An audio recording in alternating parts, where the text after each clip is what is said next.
ये क्या हुआ बेटा? कुछ तो बोलो बेटा। तेरे सिवा मेरा है ही कौन? मेरे बच्चे।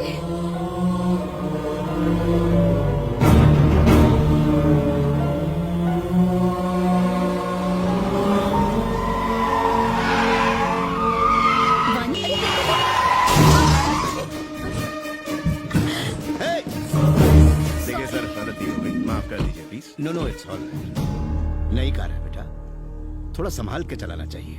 ओहो, पंपर अटक गया है, जरा पीछे ले। जी जी, मैं करता हूँ। हाँ, तुम यहीं रुको। धक्का दो। हाँ जी। पीछे जाओ। हाँ। ए, हटाओ!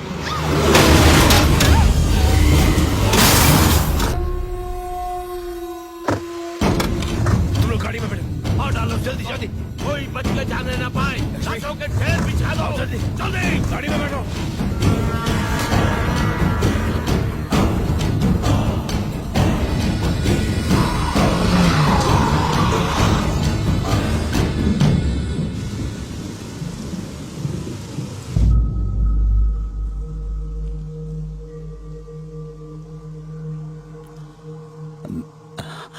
वीना, वो बिल्कुल ठीक है अंकल, पर आप मेरी वजह से। मैं एम्बुलेंस बुला रही हूँ। हम मुंबई के किसी बड़े हॉस्पिटल में आपको एडमिट करवाएंगे। मेरा यहाँ एक बहुत जरूरी काम बाकी है। आपका जो भी काम है मुझे बता दीजिए। बेटा, वो मैंने एक प्रॉपर्टी अपने दोस्त को बेची थी, किसी ने उस पर कब्जा कर लिया। वो इसी गांव का ही है। मुझे उससे बात करनी है। उसको कहना है कि ये जमीन छोड़ दे। आपने ये जानबूझ के थोड़ी किया। पता चलने पर कुछ नहीं किया तो ये चीटिंग होगी, और मैंने कभी किसी को धोखा नहीं दिया। मुझे ऐसा कुछ नहीं करना जिससे मेरे दोस्त को नुकसान हो। मुझे उससे बात करनी है। आपके साथ ये किसने किया है? आप बस नाम बता दीजिए, मेरे भैया यहाँ सब कुछ संभाल लेंगे।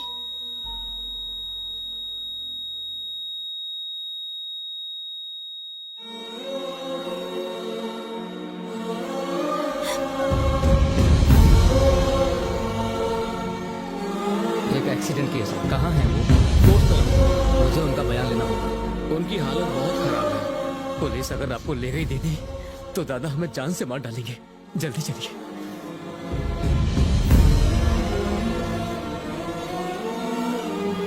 नहीं,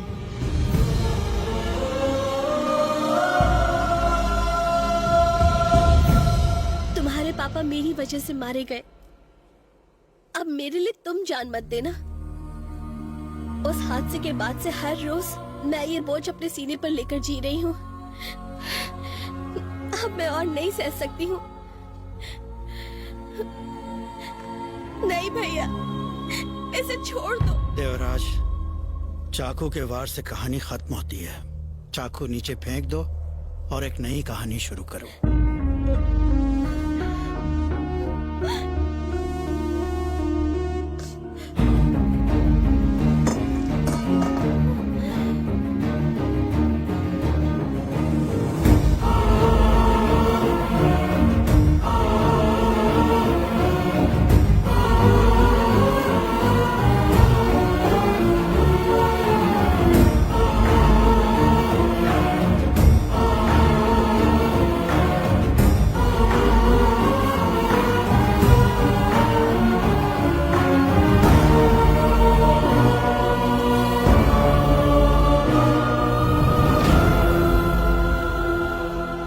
तुम्हारे पिता एक नेक दिल इंसान थे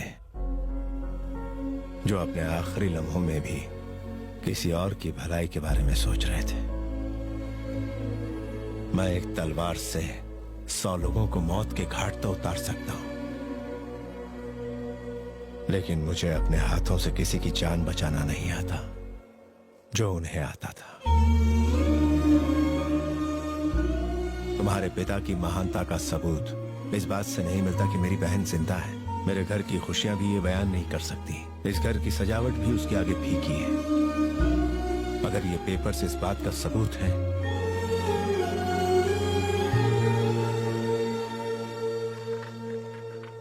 तो रख लो इसे। कोई एहसान नहीं कर रहा। ये तुम्हारा हक है। ये मेरा बड़प्पन नहीं बल्कि तुम्हारे पिता की महानता है।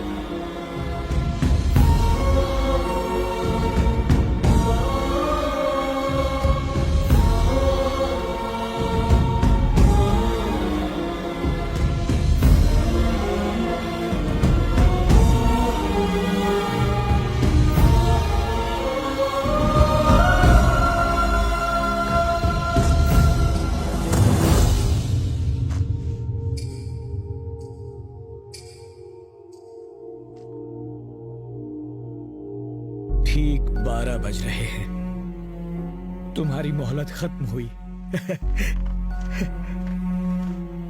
इन पेपर्स के लिए मैंने अपनी बेटी को खतरे में डाला।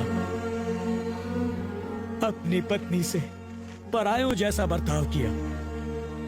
मुझ जैसे नीच की वजह से तुम्हारे पिता मारे गए। मुझ नालायक की वजह से। छह पछतावा होना ही सबसे बड़ी बात है जी। देखा तुमने, जिस पत्नी ने मुझसे 15 सालों में एक शब्द तक नहीं कहा, वो मुझसे बात कर रही है। ये सब तुम्हारे पिता की वजह से हुआ है। वो महान थे।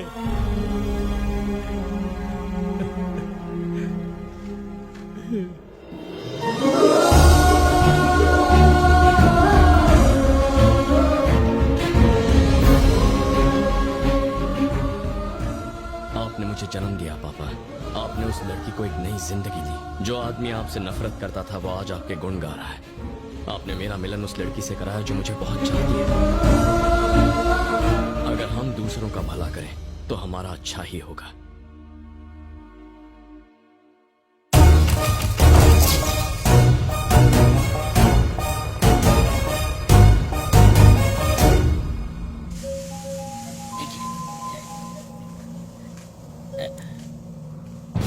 कब से लगा रहा हूँ, मेरे आदमी मेरा फोन क्यों नहीं उठा रहे? वो हमारे आदमी किसी और लड़के को दूल्हा समझ के उठा के ले गए हैं। उस चक्कर में